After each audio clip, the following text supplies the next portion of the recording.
Hello everyone, this is Esmat. I just wanted to showcase my league starter that I used for the third Edict Path of Exile 2 League. This is a Shield Wall Fortifying Cry Warbringer. Pure 2-button build. Gameplay loop is super simple. You just place your shield down and then blow it up using Fortifying Cry. This for people that tried a shield wall before this league, um, give it another go. I tried it before; it was unusable. Like the area of effects just was super inconsistent. Um, it dealt like pretty much no damage due to it because sometimes you'd only get one segment of the wall hitting, even though like you should easily have like 3 different ones hitting the same target. Now instead it can no longer shotgun, but it deals 140% more damage if destroyed by your skills at 20% quality. Um, Now, the way you scale this skill to the maximum is through armor on your shields and gem levels, because gem levels scales your attack damage percent, which then scales the flat that you get from your shield. It also increases your mana costs, which might seem like a downside, but in your case it's actually an upside because the skill costing a ridiculous amount of mana um, helps us scale our damage through this lineage support gem at a Louis Bloodletting, giving us percent of damage as extra physical per 10 life costs. If we look here, my shield wall currently costs 453 life per cast. So if I just unslot this, I lose nearly half of my damage. This support gem is completely insane. I believe it's already being used in pretty much every Blood Mage build for good reasons, but it can be used here as well. Okay, so this is how Shield Wall scale. Fortifying Cry scales in the exact same way. It does have the additional benefit to scale from damage with War Cries, but we don't really use it that much. Um, Now, and this skill basically hard carries Shield Wall because it adds a big damage padding on top. Because Warcry is below Shield Wall, it's not like you're doing an additional action. Like this loops perfectly in what you want to do with the build. Instead of having to shield wall and then shield charge, or shield wall and then slam, you just get to Warcry, it blows it up, and then you also get the benefit of the Fortifying Cry explosion and the guard that it gives you. Everyone still complains about life in PoE 2. You don't have enough way to scale your life pool compared to ES, but in this case here, we do get some additional buffer through guard. Um, we get 300 like when there's no enemies around, simply because we have roaring cries that gives us a minimum of 10 power, so we don't need to have enemies around us to be able to get guard or rage from raging cry. But even though it doesn't seem like much, it's 300 life is 300 life, and also gets recovered each time you blow your wall, because even if you get hit and you take 300 damage, well, as soon as you Warcry again, you get that guard back. It also this is the minimum scaling we'll get, when fighting against bosses, you get double that easily, so you get about 600 ward, which brings my life pool to about 3800, which is better. It's nothing to write home about, but as I said, I do not have the Trial of Chaos socketables for percent max life in my body armor. I'm also limited in sockets because I don't get access to exceptional bases or corruption, just because I was playing in a private league with my friends. So you could easily get a lot more life than I do here, and it would be probably the best way to get that character to be tankier. Don't get me wrong, like, this character is tanky enough to do all content fairly easily. It's not immortal, but it's pretty tanky. It has the advantage of having infinite sustain that is way quicker than your life flask. This is actually something that I wanted to take advantage of from the previous tree before they removed it.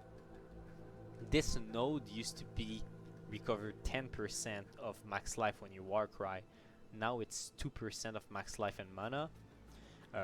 Pretty FT nerf, right? But it's actually not really a nerf, because they just moved that over to the second wind support gem. Second wind 3 gives you recover 2% of max life unused per 1 second cooldown of supported skill. It also lowers your cooldown recovery rate, which is good for us here, because we are our Warbringer. I'll show you my ascendancy point, but one of them makes it so that my war cries ignore cooldown, not war cry have no cooldown. We ignore the cooldown, which is important in this case, because we have a 9-second cooldown time on fortifying cry, which means each time I war cry, I heal for 18% of my max life. And as you can see, I can Warcry quite fast, so if you're in danger, you can just panic Warcry and heal back to full instantly. It's also very useful for dealing with the insane life cost we have on our skill, because even though it gives us a lot of damage, well, when you have to spend 450 life to spend on your skill, you better have a good way to recover it, otherwise you are putting yourself in pretty big danger. But here, since our Warcry is part of the 2-button combo, we just get to heal that off instantly, just as part of playing the build. Outside of the skills, actually no, support gems. So I use rapid attacks 2, and don't use rapid attacks 3 because of the less damage modifier. The reason we use rapid attacks 2, even though you could probably use other better damage supports, is because Shield Wall has a base attack time of 1.25 seconds. This is not affected by her weapon attack speed. If you look at Mace Strike, for example, well, Mace Strike has a 100%, but if I look at, I would need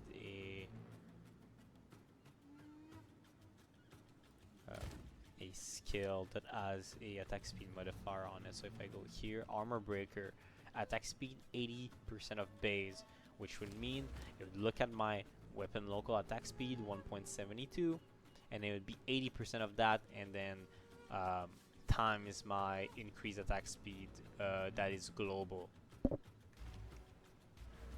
Shield Wall doesn't have that.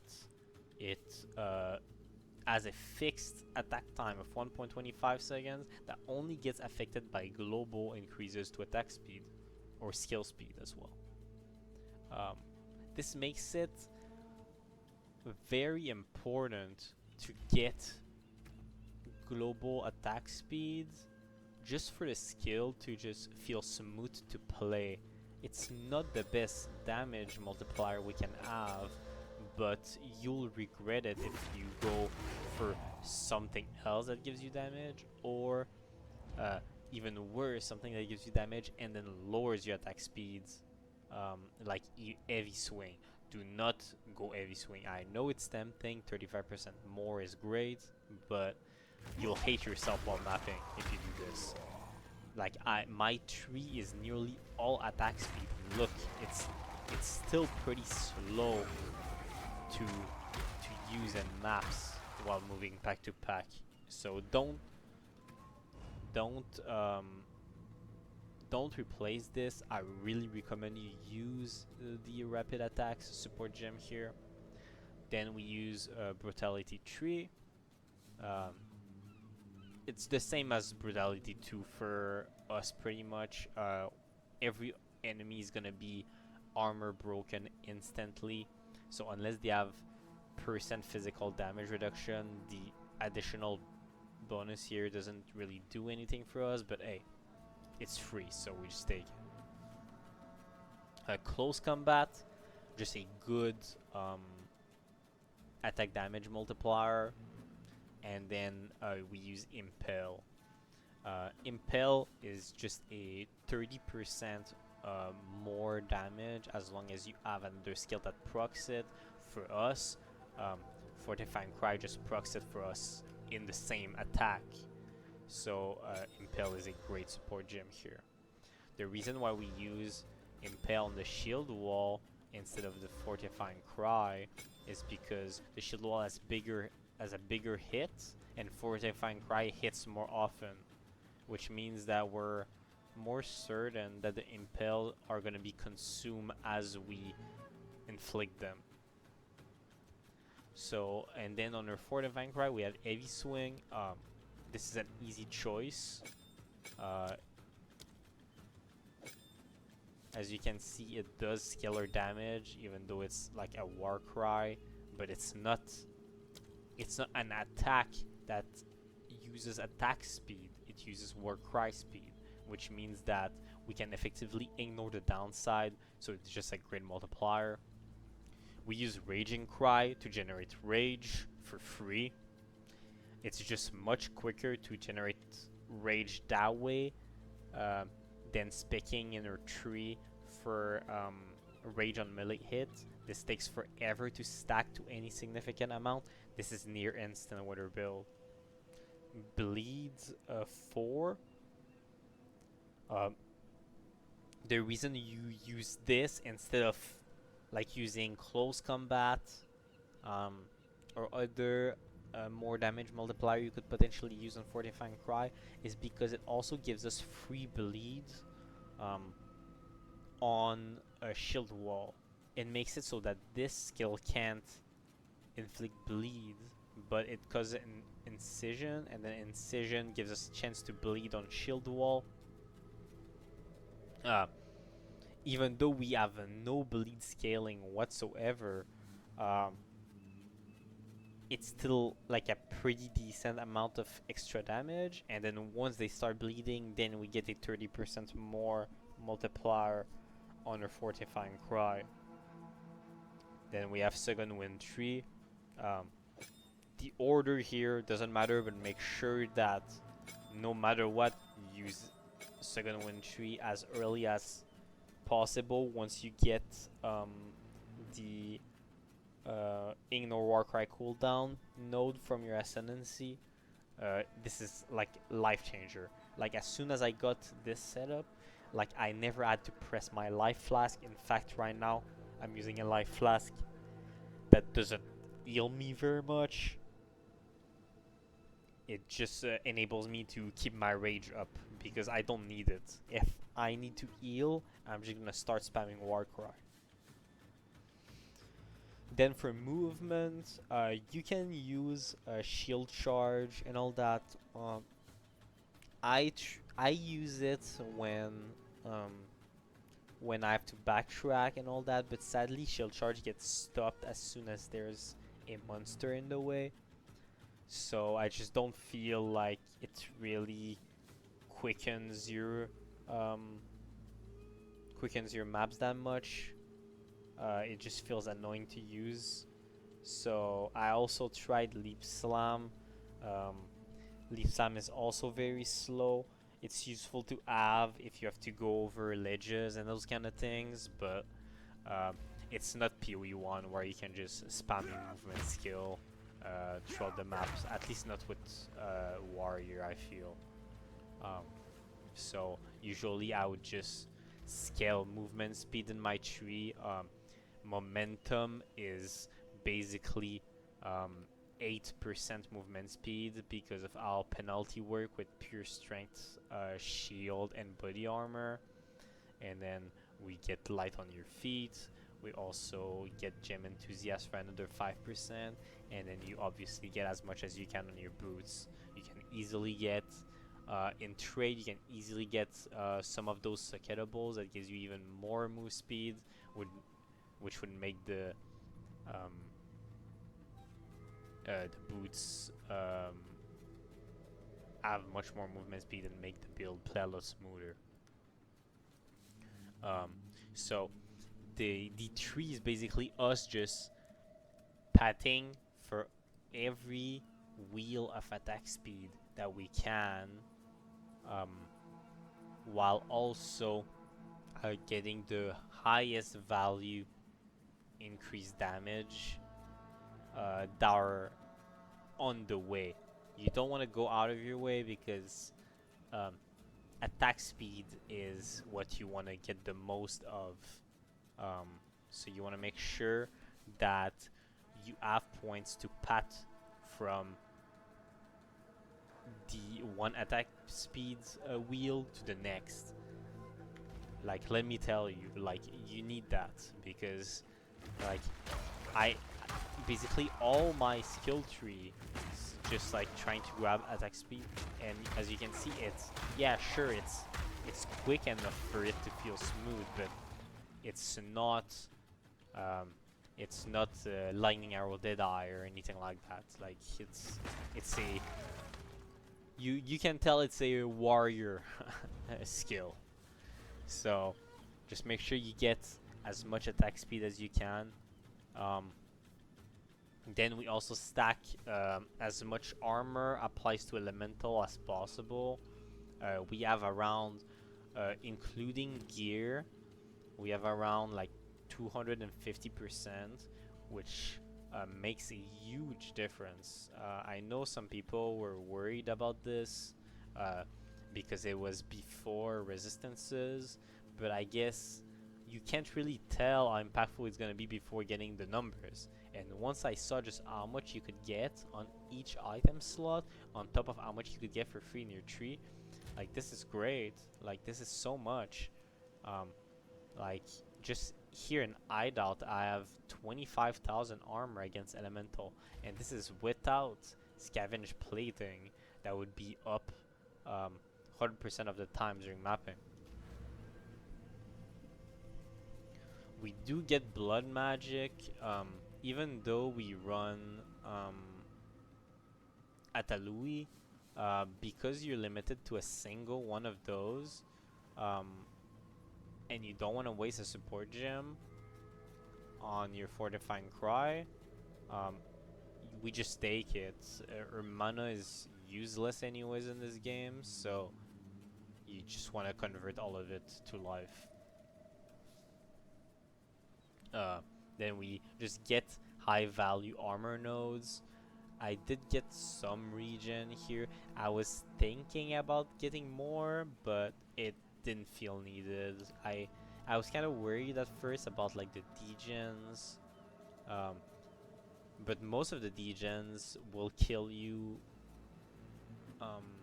Will kill you regardless, even if you had like 2% more regen or anything like that, unless you really go and scale it. And I didn't really have that luxury. Then we also take um, all the generic fizz damage nodes that are available, because these scale the Warcry explodes, unlike the attack damage node.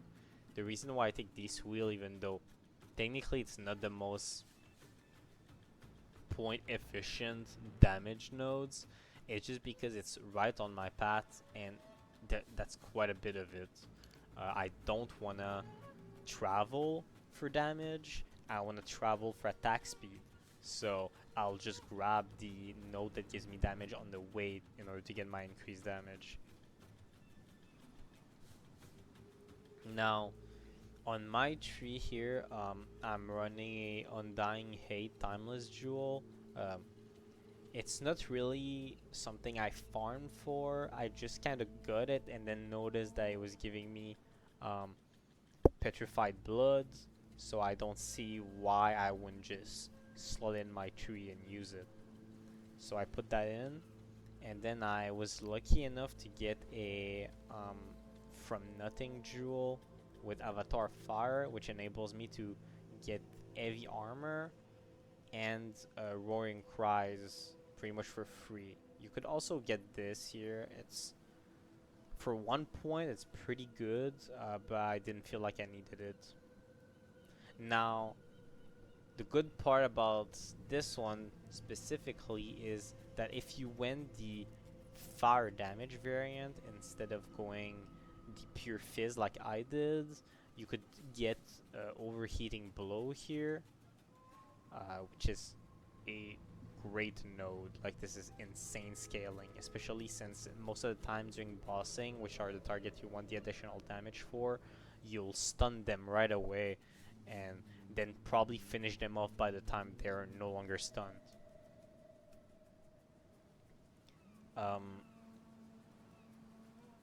The reason why I went the pure fizz variant is just because I couldn't be bothered to use another Warcry. I'm pretty sure the fire variant would just be straight up superior, but you'd have to run 2 Warcries. You'd run Infernal and Fortifying, and Fortifying has to be done with each attack. The reason for that is because Fortifying Cry applies to every segment of the wall, even though they can't shotgun. But Infernal Cry, it doesn't. It'll only apply to the full attack. So they'll be off sync most of the time. You'll need to use Fortifying Cry every single time. But then your Infernal Cry, you'd want to scale the Exert or Empower. Sorry, it's Empower in this game. The Empower additional attack. But the Empower additional attack only has value for Infernal Cry in that case. It doesn't give you any more value for Fortifying Cry. Okay, so now the Ascendancy. So, as I was talking about earlier, we used the Ignore Warcry cooldown and the Explodes. This is just such a great node now that they removed the other 2-pointer. Before, these were 2 different nodes, now in a single one. Insane value, especially for a build. We get Friendly Straining just to be able to get to 50% block easy. You don't want to have to roll for block chance on your shield, because your shield is your weapon. You want to be able to get all 3 armor prefixes, so this not only frees you from 1 prefix that you usually get, which is percent increased block chance, but also sets it at 35 base, which is high, like very high. I know it was nerfed from before, but they also heavily nerfed the availability of block. Every block node on the tree gives you so little now it's very difficult to scale it to 50% without this node. And don't get me started on getting to 75. My initial plan was to get a turtle charm, but the opportunity cost just isn't worth it. Like, getting to 75% block chance just takes so many skill points. Like, this barely, like, even with this getting you a base 35, these nodes barely give you anything. Like, you spend 4 points to get these, and then it gives you like 7-8% additional block chance. So you need 4-5 wheels of increased block chance to get to 75. That's just way too expensive in skill points. So my plan was to get this, but then I switched it. I went Envil's Weight instead. Free armor break were pure fizz, so it's just a good damage multiplier. But on top of that, it enables scavenge plating for additional armor. Initially, I wasn't gonna take that node. I was gonna go Shattering Blow and with increased armor. You can still do that if you want to take something else here other than Envil's Weight. It does work. Just a disclaimer, it looks like there is a rounding error with rare monsters. So if you have exactly 100% break increase armor, it will break all unique monsters, magic and white monsters, but rare will not be armor broken. You need to have higher than 100%. So you'll need to get 110% in order to be able to break 100% of all armor on heavy stun. But I decided to just grab that node and then save all those points.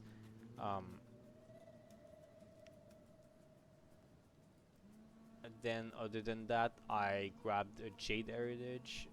This gives 10% physical damage reduction for free. You no longer lose them when you get hit, which is great. It's kind of annoying because when you start a map, you have to wait for it to stack up to 10.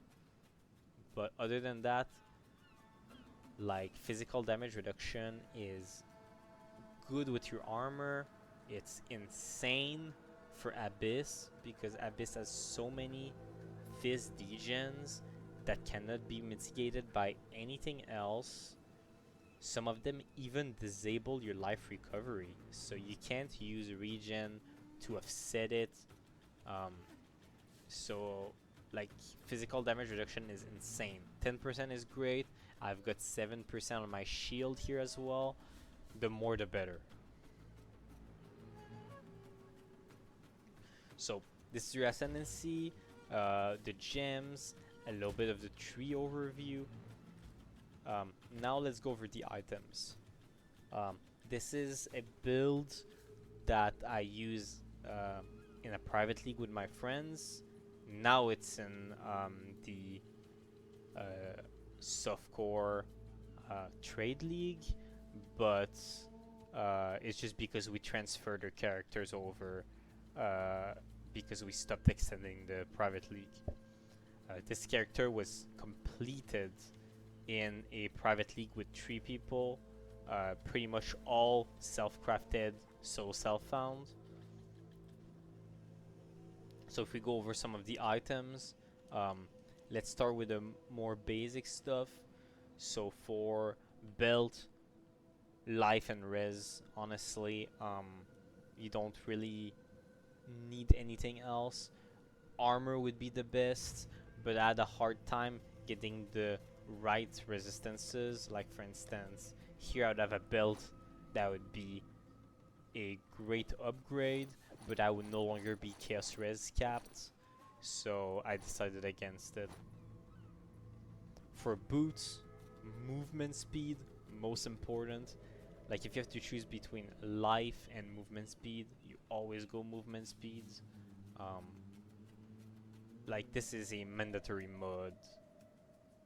Like you need that affix on your boots in this game, otherwise, like the maps are too big. Like you need that movement speed. So life, movement speed, resistances, and here I have a great roll of armor. Also applies to elemental. If you can get that, great. You don't need to get it, but it's like it's a great thing to have. Like we have mana as prefix, so this is not even like the perfect boots, right? It's low life, um, and it has mana instead of armor. You'd 1% armor here. For gloves,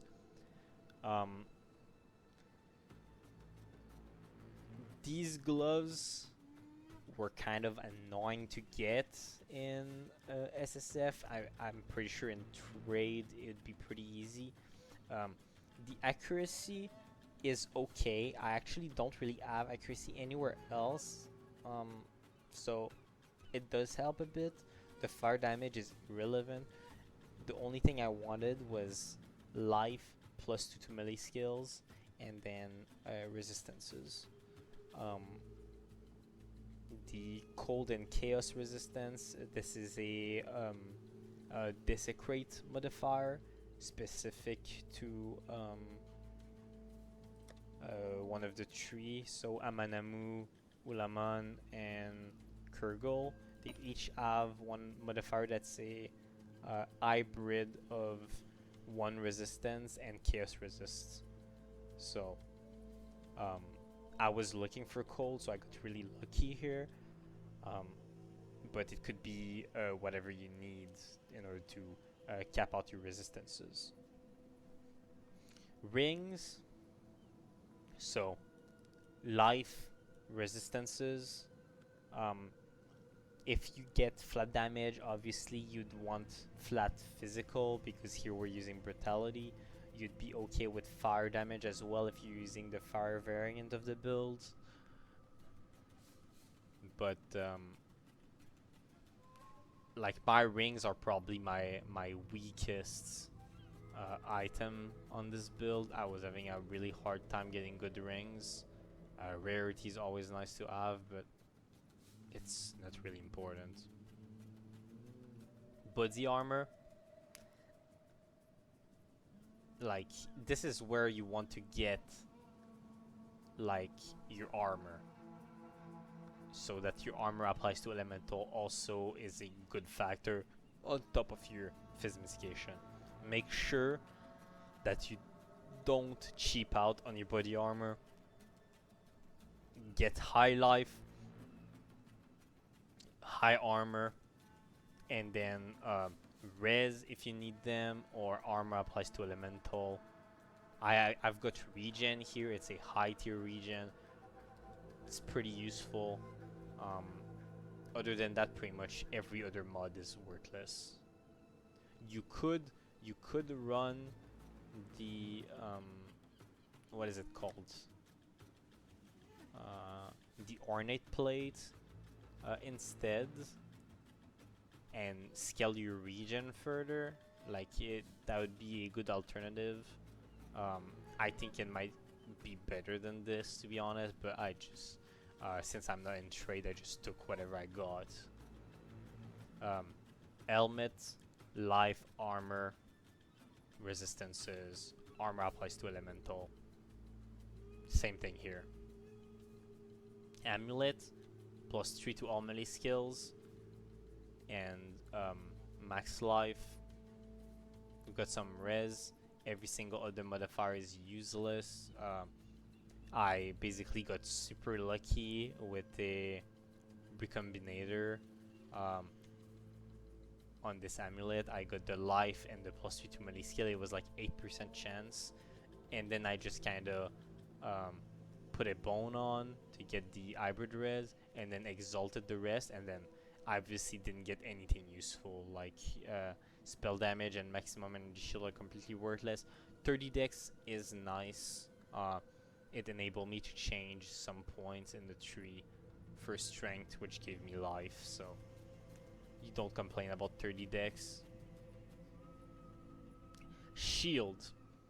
So this is a triple tier 1 prefix shield with physical damage reduction and cold res.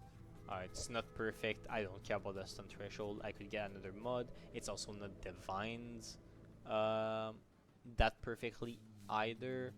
You could get easily above 1400, and I just slid an Iron Rune on there. This is a great shield, obviously, but with the crafting tools we have in the game, it's actually not that hard to make very good shield. Like, this is the one I was using before, and I add a near upgrade to this as well that add maximum cold res, fizz, damage reduction, and another resistance, but I ended up breaking it while trying to do some other stuff on it. You have the weapon. The weapon is a little weird because, as we said, this is an offense skill, so our weapon is basically only a stat stick. Before, basically the only thing you could have on your weapon that would scale shield wall was +2 melee skills, but now you actually have other things available. First, you have the essence mod, the perfect essence of abrasion, and then you have the empowered attacks deal % increased damage. I don't remember which of the Abyssal Lich modifier it is, but you have two options.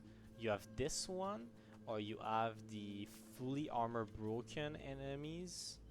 You deal additional damage to fully broken enemies. This one is just more reliable. Every single one of your attacks is empowered, but if you get the other one, still take it. It just means that for the first hit you won't have the increased damage, you'll only get it after the enemy's armor broken. Base case scenario here, you'd want stun build up just to be able to stun bosses quicker. Every single other mod is basically completely useless except strength for life. I have this on the fortified hammer. Your base doesn't matter, but I take this one for the days on it. The days on it is global and works on shield wall. So this is the best base for this build specifically. Don't get baited by the Jade Club that gives you always hits, because it's always hits with this weapon, and we don't use that weapon, we use your shield. I slotted just 10 strength just because I didn't find any suckettable that did anything for me, but there might be some suckettable that would be more useful. But the thing is, some of them, like this, chance to cause bleeding on it, or a chance to poison on it with this weapon. Actually, this one doesn't specify with this weapon, so maybe it's global, so you could potentially use this one. But yeah, this one says with this weapon, and these won't work. Okay. So for charms, I just use Stun Charm, Frozen Charm, and Shock Charm. Feel free to change those whenever you enter a boss, like Arbiter of Ash or things like that. Like, you should probably get the Ignite one. Just adapt to your situation. I have no weapon swap on this build, just keeping it simple. Then here's my stat sheet. This is my armor, 50% block, fully cap in all res, we have some regen, not much. And that's pretty much it for the overview of the stats and all the items. For the weapons specifically, like each of them, like it's pretty straightforward the way you'd make most of these items. The only one that are a little different is the amulet and the myth, because your odds of getting ultimately skill with all those other modifiers is near 0. So I would always start from either a blue item that has that modifier and try and get life on it, and then go from there. So like if you add like life and melee skill on a blue item, that would be perfect. You then essence it for a third modifier that is good for you, and then you'd use the Abyss Bones to try and get that fourth good modifier. In my case here, because I recombinated it using rare items, it was already rare, so I could only use the Abyss Bone. I couldn't use the Essence to get another modifier. Same thing for the gloves. Get those 2 stats. Then you essence a resistance, and then you use the bone for a 4th mod. As long as you're able to follow that loop with each of your items, like if you can get 4 useful modifiers on each of your items, you're gonna be golden with this build. Like, you'll do plenty of damage and you'll be tanky enough. Alright, so this is it for the overview of this. So I guess we can just go into a map, just so I can show you what it looks like inside a map, and then I'll have some recordings of boss fights I've done on the build. This build has done every single boss on the highest difficulty available, deathless. And what I mean is like I died on, like, let's say Uber Arbiter, but I was able to do it deathless, just not every time. So if you were to be a much better player than me, you could easily do all those bosses deathless.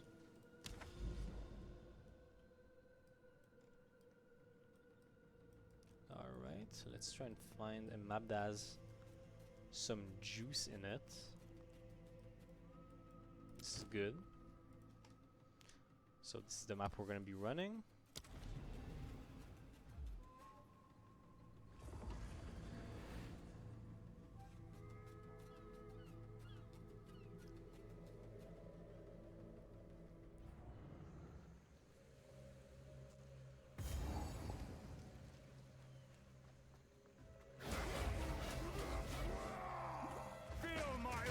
So I just use my War Cry there to stack my rage, and then I can use my Blood of the Warrior Flask to keep my rage up.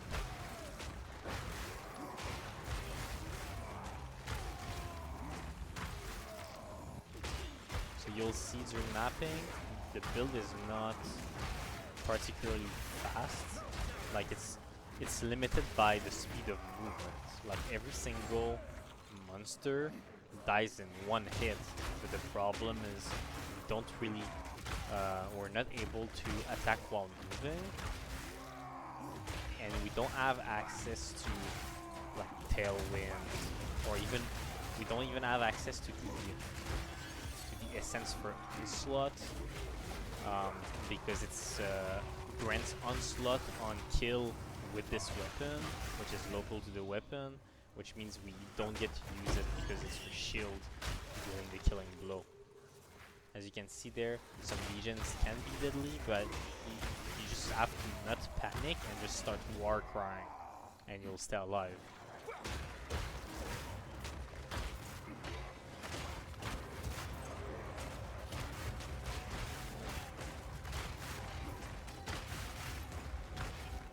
make it a habit to just after you blow your shield, just Warcry a few more times. It helps you keep your guard up, make sure you stay alive, but also explodes the corpses, which is most of the time faster for you to clear packs with than placing it down another shield wall and doing it again.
This bust with showcase on. You can see I just hit for 600,000, and that's without the bleeding, that's without the armor break. So once I start hitting, there you go. This is on max map bust difficulty. But yeah, as you can see, damage is plenty for you to kill anything. So the only thing you care about is scaling speed. That's all you care about. You want to find ways to optimize the speed out of that build, especially if you're playing Trade League. This is all you're going to be looking for. Get those sucketables on your boots with the increased effect of sucketables. Get the maximum amount of movement speed you can get.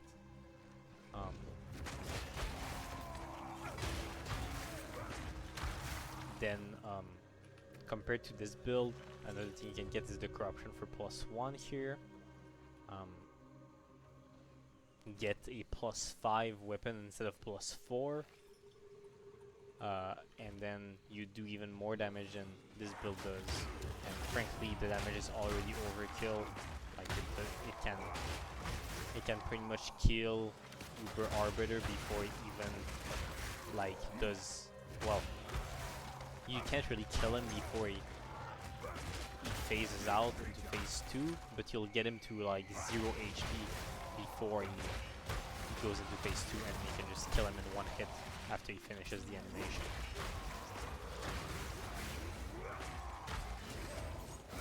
Yeah, so what this build is mostly worried about is degens. As you can see, degens are pretty deadly.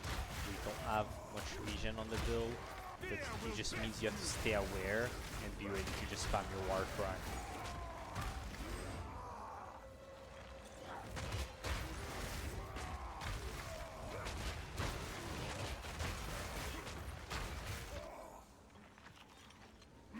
Just want to find the breach here. Okay, the breach is up there.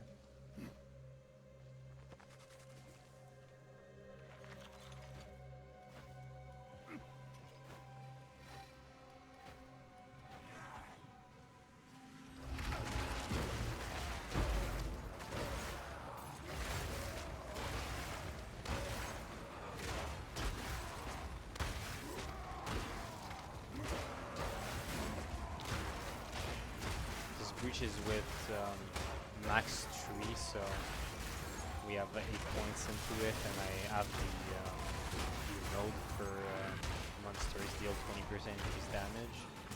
I don't run the Soul either one, but I don't see how it would change anything.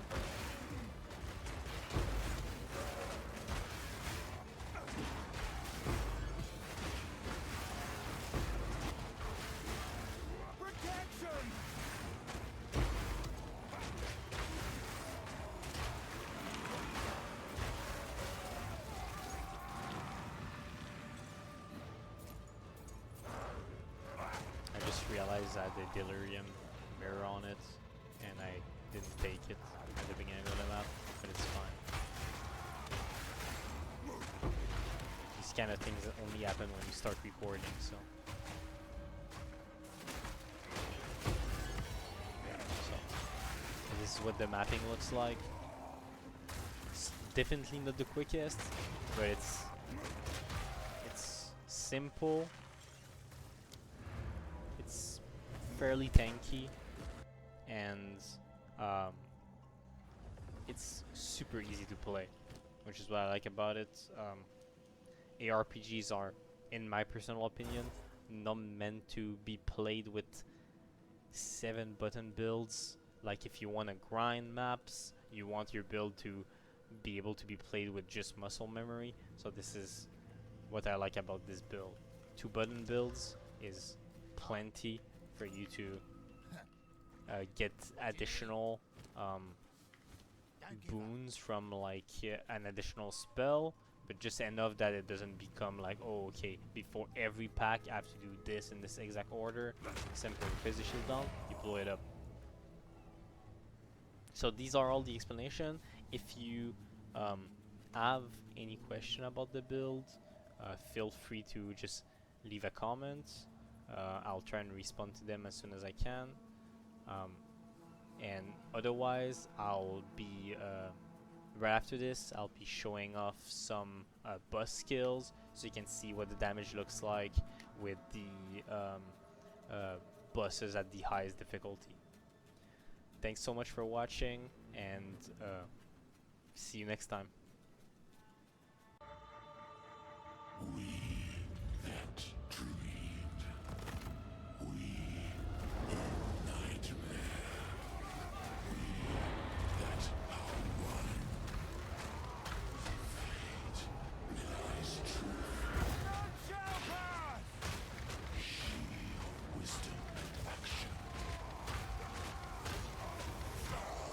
Flesh is not ours, but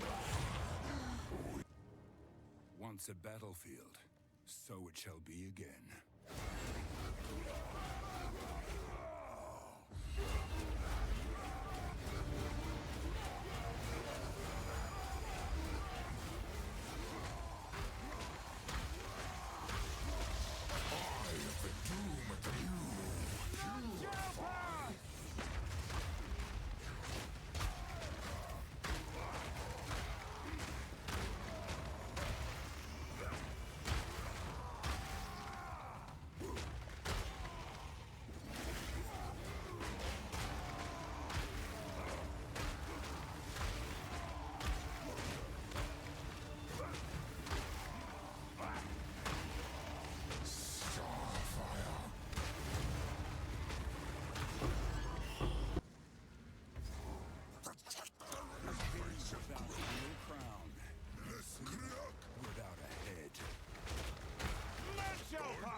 A cowardly trick.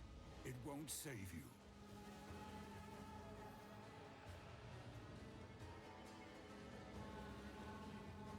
Nothingness approaches. The Wildwood's power is mine.